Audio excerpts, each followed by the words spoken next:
Amir Temurning buyuk imperiyasi dunyoning 4/3 qismiga hukmdorlik qilgan. 27 ta podshohni tiz cho'ktirib, 20 ta muhim harbiy janglarda g'alaba qozongan.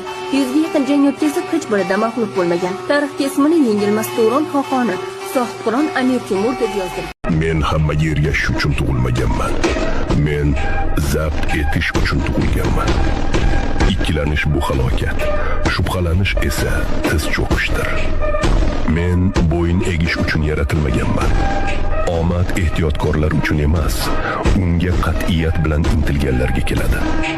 Mening imperiyam sovg'a qilinmagan, janglar bilan qo'lga kiritilgan.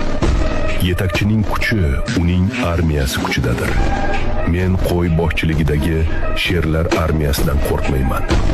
Ammo sher boshchiligidagi qo'ylar armiyasi haqiqiy kuchga aylanadi. Bunday kuch butun dunyoni larzaga soladi. Zaiflar tarix soyasida yashaydi.